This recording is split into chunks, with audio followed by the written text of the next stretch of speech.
Pemirsa, kalangan milenial Surabaya hari ini akan mendeklarasikan dukungan kepada pasangan Joko Widodo Kiai Haji Ma'ruf Amin.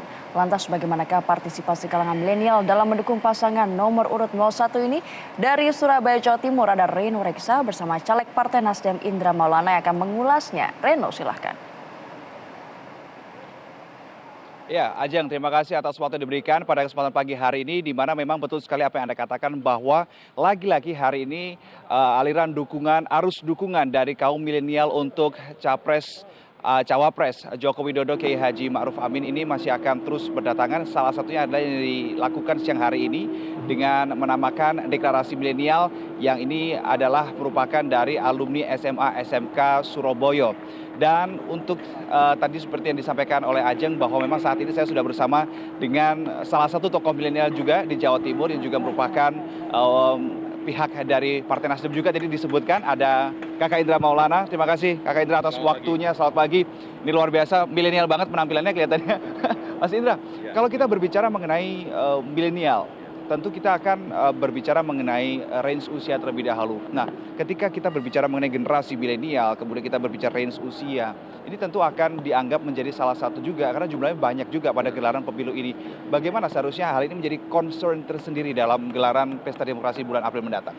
Ya, pertama mungkin kita lihat dulu bahwa ada perbedaan antara pemilih pemula dan juga pemilih milenial ya. Kalau pemilih pemula memang yang berusia 17 tahun atau baru saja mencoblos di antara sekitar usia itu 17 tahun sesuai dengan undang-undang pemilu ya.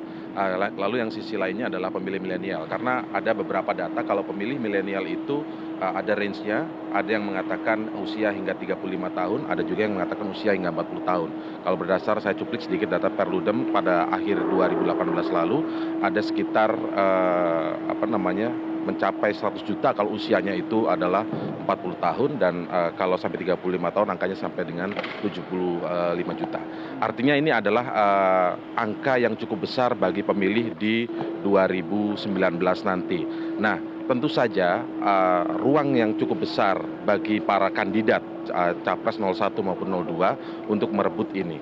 Nah, apa yang dilakukan Capres 01 ini adalah memang menyasar milenial. Kalau kita lihat beberapa waktu yang lalu bahkan kemarin calon presiden Joko Widodo juga sempat bertemu dengan kalangan milenial bahkan mengatakan bahwa untuk bisa kemudian ketika nanti misalnya terpilih lagi pada 17 April 2019, maka salah satu yang diberikan oleh Capres Joko Widodo adalah kartu prakerja. Ini menarik sekali, kartu prakerja ini adalah untuk lulusan SMA, SMK yang belum mendapatkan kerja, mendapatkan pelatihan-pelatihan khusus dari instruktur khusus begitu ya, yang melatih mereka sehingga ketika mereka mendapatkan kartu prakerja ini, maka mereka nanti bisa mendapatkan tempat kerja yang baik. Bahkan informasi yang kita terima dalam kartu prakerja ini mereka bahkan sebelum mendapatkan pekerjaan pun akan mendapatkan gaji. Tapi hal lebih detail tentu akan dibahas lebih lanjut. Artinya apa? Capres Joko Widodo untuk pemilu 2019 ini sudah melihat jauh ke depan.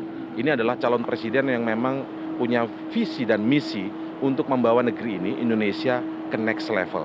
Nah, inilah sebenarnya Reno, kalau kita lihat memang yang diinginkan oleh mereka generasi milenial apalagi pemilih pemula. Karena kalau kita lihat karakter dari para milenial ataupun pemilih pemula ini adalah mereka yang adaptasi politiknya berbeda dari para pemilih yang sudah berulang kali misalnya atau pemilih-pemilih yang sudah senior misalnya seperti itu ya. Beberapa pihak mengatakan bahwa untuk kalangan milenial termasuk ada pemilih pemula di situ adalah kalangan-kalangan yang lebih rasionalis, lebih kritis dan ketika mereka melihat di sosial media ini mereka akan dalam tanda kutip lebih cerdas. Ini bagaimana hal ini menurut Kakak Indra? Makanya ini penting sekali untuk bisa merangkul mereka karena seperti yang dibilang Reno dan juga sebelumnya saya bilang tadi bahwa adaptasi politik mereka ini jauh berbeda. Berbedanya kenapa? Mereka ada kecenderungan dinamika yang cukup tinggi, anak muda zaman sekarang, dinamika yang sangat dinamis dan kemudian mereka juga cenderung apatis terhadap politik sebenarnya karena mungkin apatis adalah barang yang tidak membawa mereka begitu ya, bahwa politik ini tidak membawa mereka kepada kesejahteraan mereka nantinya. Nah, ketika para kandidat ini terutama dari Capres 01 Joko Widodo merangkul dengan berbagai cara tadi, maka ini akan menjadi peluang besar bagi kemenangan Joko Widodo. Seperti apa misalnya, seperti contohnya tadi ada kartu prakerja. Lalu yang kemudian yang lain memperhatikan bagaimana ketika kita debat debat terakhir yang lalu yang sudah pernah kita saksikan dalam perdebatan dan konten debatnya kita ingat Pak Jokowi mengatakan tentang unicorn, bagaimana infrastruktur untuk membangun unicorn. Artinya tidak bicara definisi unicorn atau apapun, ini tidak hanya bicara definisi, tapi infrastruktur apa yang membawa kita bisa ke sana. Ini akan artinya membawa Indonesia ke next level. Dan memang dunia saat ini sudah mengarah ke sana. Teknologi digital dan lain sebagainya tidak lagi menjadi barang baru, tetapi ini harus dibangun dengan baik, dengan infrastruktur yang jelas, bagaimana membangun ke arah sana. Dan menurut Anda, apakah memang hal ini juga menjadi daya tarik tersendiri untuk generasi milenial ketika Capres petahana Joko Widodo membahas mengenai unicorn dan lain sebagainya soal digitalisasi ini, apakah menjadi hal yang juga menarik untuk para milenial?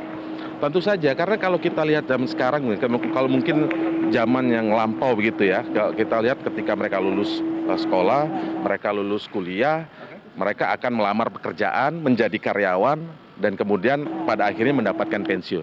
Ini kalau kita lihat generasi sekarang, jarang ke arah sana. Bagaimana dia bisa menciptakan lapangan pekerjaan sendiri, tapi lapangan pekerjaannya tidak hanya usaha kecil-kecilan. Kalau kita lihat usaha yang biasa, mereka butuh infrastruktur yang mungkin modal yang besar dan lain sebagainya. Zaman sekarang 4-5 orang berkumpul lalu kemudian membuat aplikasi game, lalu mereka bisa bahkan menjadi CEO. Kita lihat mungkin contohnya ada di antaranya aplikasi transportasi online seperti itu. Nah, ini kan dalam beberapa waktu saja nilai mereka sudah bisa mendapatkan nilai yang cukup lebih besar begitu daripada transportasi konvensional. Nah, itulah artinya sekarang apa yang didorong Pak Jokowi, visi yang disampaikan Pak Jokowi selama ini itu sudah, kalau kami menangkapnya, inilah calon pemimpin kita pada 2019 nanti hingga nanti 2024 yang membawa Indonesia, negeri ini ke next level. Tidak hanya berkutat di anti asing dan lain sebagainya.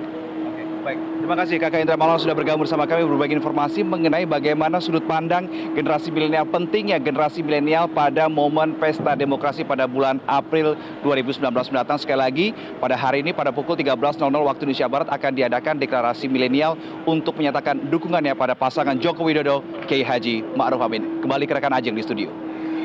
Baik, Reno Reksa melaporkan langsung dari Surabaya, Jawa Timur. Terima kasih.